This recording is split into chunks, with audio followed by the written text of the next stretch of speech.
Welcome to Truth Report, the show dedicated to uncovering the real stories behind the headlines and exposing the systems shaping our world. Tonight, we delve into a landscape of cascading vulnerabilities, from digital infrastructure under attack to the inequities of climate adaptation and the cutting edge of scientific response. We'll investigate how geopolitical conflicts intersect with critical technology, the stark realities facing emergency managers on the front lines of climate change, and how government policies can worsen existing social divides when disaster strikes. It's a complex tapestry, but the threads reveal a clear pattern of systemic risk. We're talking about the silent failures that amplify the climate crisis, the corporate interests that profit, and the communities often left to bear the brunt. From the deserts of the UAE to flood-prone neighborhoods across America, and into the very fabric of scientific discovery, we're pulling back the curtain. Our reporting tonight highlights how climate change is not just an environmental issue, but a profound challenge to our global infrastructure, social justice, and national priorities. It demands a hard look at who is truly prepared and who is being systematically underserved. Stay with us as we unpack these critical developments, connect the dots, and ask the tough questions about accountability and action in an increasingly volatile world. This is Truth Report. Our first story takes us to the United Arab Emirates, where global digital infrastructure suffered a significant blow. Middle East reported a major disruption to Amazon's cloud services after objects struck a data center in the UAE. This isn't just about a website going down, it's about the very backbone of the digital economy. That's right, Alex. The term objects is a telling euphemism, often implying drone or missile attacks in this volatile region. While the specific perpetrators weren't detailed in the immediate report, the impact on Amazon Web Services, or AWS, highlights an alarming vulnerability for countless businesses, governments, and critical services that rely on their cloud infrastructure worldwide. A direct hit on a data center, whether intentional or accidental, demonstrates how physical conflicts can ripple through our interconnected digital world. These facilities are often presented as impregnable, yet this incident underscores their susceptibility to geopolitical instability, which itself can be exacerbated by climate-induced resource scarcity and migration pressures in the broader region. Precisely. We often talk about climate change as a threat to physical infrastructure like roads and bridges, but our digital infrastructure is just as vulnerable, if not more so, given its centralized nature. Imagine the cascading effects when banking, healthcare, or government services, all running on AWS, suddenly face an outage due to an attack far from their operational base. So, who ultimately loses here?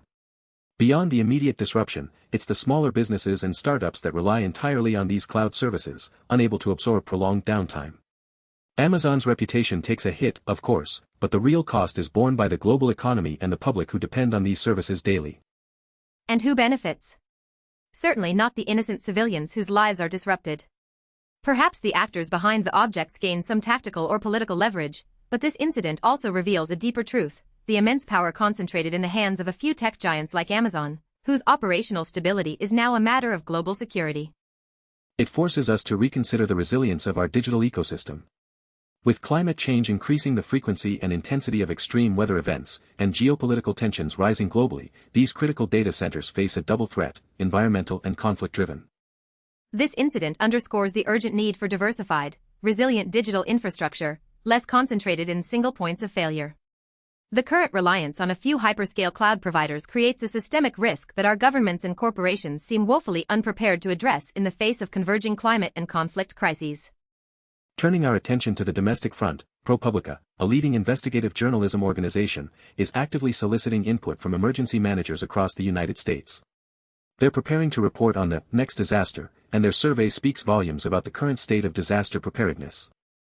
This proactive approach by ProPublica reveals a sobering truth: our emergency response systems are under immense strain, and journalists recognize the need to understand these challenges intimately.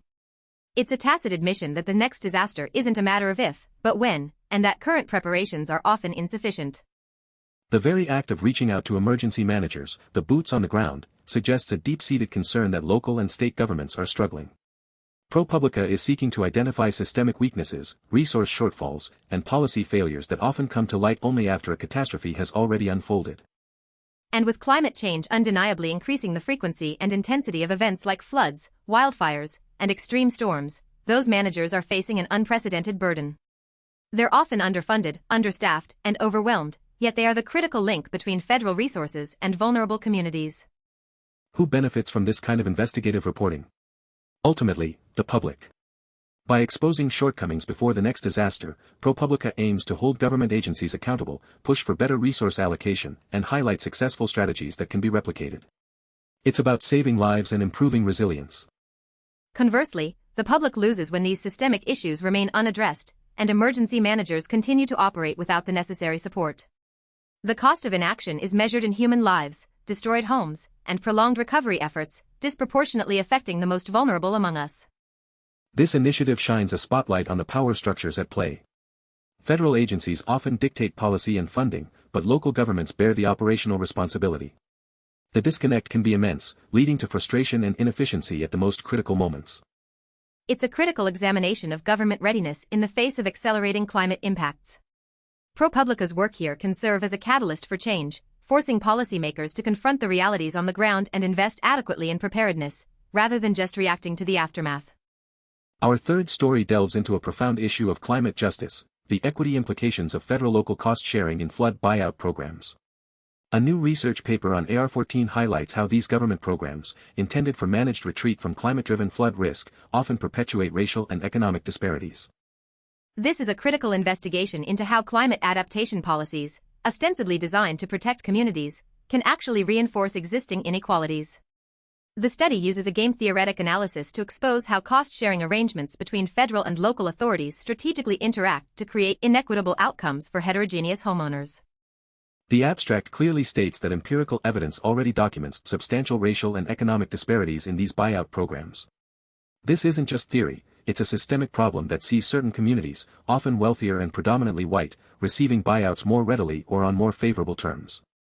Meanwhile, low-income communities and communities of color, frequently those most exposed to repeated flooding due to historical redlining and discriminatory zoning, are left behind. They face an impossible choice: rebuild in flood-prone areas with inadequate assistance, or abandon their homes with little to no compensation. So, who benefits from this skewed system? Local governments might benefit by prioritizing buyouts in areas that yield higher property tax revenues or that are politically expedient, rather than focusing on the greatest need. The federal government saves money in the long run by avoiding repeated disaster payouts, but the method of execution is deeply flawed. And who loses? The homeowners who are disproportionately denied buyouts or offered insufficient funds, forcing them to remain in harm's way. This is a clear case of climate injustice, where those least responsible for climate change are often the most impacted by its consequences, and then further disadvantaged by the very solutions designed to help. The underlying power structures here are complex, involving federal funding mechanisms, local government decision-making, and long-standing patterns of systemic racism and economic stratification. These policies, intended for climate adaptation, become tools that widen the wealth gap and exacerbate social vulnerabilities. This research is a stark warning. As climate change forces more communities into managed retreat, we must critically examine how these programs are designed and implemented. Without explicit equity considerations, we risk turning climate adaptation into another mechanism for social and economic oppression. Next, we shift gears to the cutting edge of scientific innovation. A new research paper on AR14 describes advancements in polyvinylpyrrolidone planarized liquid crystalline 1T WS2/RGO hybrid nanocomposites-based humidity sensing platforms. While complex in name, its implications for climate monitoring are profound. Indeed, Alex. This research focuses on creating hybrid nanocomposites, combining graphene-like materials with transition metal dichalcogenides. The key takeaway is their enhanced sensitivity, selectivity, and fast detection capabilities, specifically for environmental sensing, and more directly, humidity. Why is advanced humidity sensing so crucial for climate news? Because humidity is a fundamental indicator of atmospheric conditions. Better, faster, more accurate humidity data allows for more precise climate modeling, improved weather forecasting, and critically, earlier warnings for extreme weather events like intense rainfall or heat waves. Think about it. Our ability to predict the severity of a monsoon, the likelihood of flash floods, or the intensity of a heat dome directly hinges on the quality of environmental data. These improved sensors could provide real-time, granular information that current technologies struggle to capture, offering a significant leap forward in climate adaptation. So, who ultimately benefits from this kind of scientific breakthrough? Society at large, undeniably. Communities vulnerable to climate impacts gain from more accurate early warning systems. Farmers benefit from better agricultural monitoring, and urban planners from improved understanding of microclimates. And naturally, the scientific community and companies developing and deploying these technologies stand to benefit economically and academically. The potential for new markets in climate monitoring and smart infrastructure is vast. The losers are perhaps outdated, less efficient sensing technologies that will be superseded. This research highlights the vital role of scientific and technological innovation in addressing the climate crisis. It's not just about policy or lifestyle changes, it's about investing in fundamental science that provides the tools to understand, predict, and ultimately adapt to a changing planet. It also underscores the importance of public and private funding for basic research. The journey from a complex scientific abstract to a deployable, life-saving sensor is long, but it starts here. This is a testament to the quiet, persistent work of scientists on the front lines of climate solutions. Our final story tonight takes us deep into the world of fundamental physics. Another AR-14 paper details the characterization of UV optical components for photon detector calibration in liquid argon TPCs. These are massive detectors used in particle physics, specifically for experiments like neutrino detection and dark matter searches. On the surface, this might seem far removed from our typical climate coverage. We're talking about calibrating highly specialized equipment for experiments searching for fundamental particles. Yet, this kind of rigorous, precision engineering and scientific endeavor offers a valuable lens through which to view our approach to the climate crisis. Indeed. These large liquid argon time projection chambers, or LAR-TPCs, require incredibly stable and well-characterized delivery of ultraviolet light for in situ calibration at cryogenic temperatures.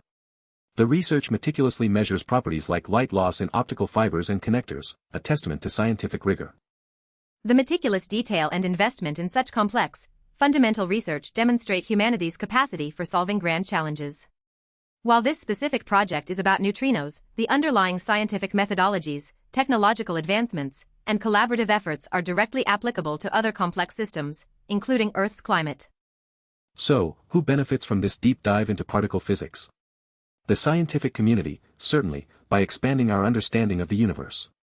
Humanity benefits from pushing the boundaries of knowledge. The losers are less clear here, but we can ask critical questions about resource allocation. It's about priorities. We invest heavily, and rightly so, in understanding the deepest mysteries of the universe, requiring immense precision and cutting-edge technology. Yet, the equally complex and existential crisis of climate change often struggles for comparable levels of funding, coordination, and scientific focus in applied solutions. This comparison reveals a power structure that values certain types of scientific inquiry differently. While fundamental physics is crucial, the sheer scale of investment in projects like these sometimes overshadows the immediate, pressing needs of climate adaptation, environmental monitoring, or equitable climate solutions. It's a call to action for a more balanced approach. Imagine if the same level of scientific rigor, international collaboration, and financial commitment applied to understanding neutrinos was consistently directed towards developing resilient infrastructure, equitable buyout programs, or globally deployed advanced climate sensors. The potential for progress would be transformative. What we've explored tonight paints a vivid picture of a world grappling with multiple, interconnected crises. From the vulnerability of our digital infrastructure in the UAE to the systemic failures in disaster response here at home, and the deep inequities baked into climate adaptation policies, the pattern is clear. Climate change isn't just an environmental threat, it's a profound destabilizer, exacerbating geopolitical tensions, exposing critical infrastructure to new forms of attack, and deepening social and economic divides. The objects striking a data center and the disparities in flood buyouts are two sides of the same coin: systemic vulnerability. The ProPublica initiative reveals that even our emergency managers are calling out for help, signaling that our current systems are simply not built to handle the scale and frequency of climate-driven disasters. We are reactive, not proactive, and the human cost is immense. Yet, amidst these challenges, we see the incredible potential of scientific innovation. The advanced humidity sensors represent the kind of precision technology we desperately need to better understand and predict climate impacts. Science holds solutions, but its application must be prioritized. And the investment in fundamental physics research, while vital, serves as a stark reminder of where our collective scientific and financial resources are often directed. The same precision and dedication required to detect neutrinos are desperately needed to address the immediate and future impacts of a warming planet. The synthesis is this: we are navigating an era where climate change acts as a force multiplier, exposing critical vulnerabilities in our infrastructure, exacerbating deep-seated inequities, and demanding both urgent policy reform and cutting-edge scientific innovation. We must connect the dots between conflict, technology, social justice, and scientific investment. The stories tonight reveal uncomfortable truths about the power structures that dictate our resilience, or lack thereof. From the corporate giants dominating our digital lives to governments struggling to protect their most vulnerable citizens, accountability is paramount. We must demand transparency in how climate adaptation funds are distributed, how critical infrastructure is secured, and how scientific research is prioritized.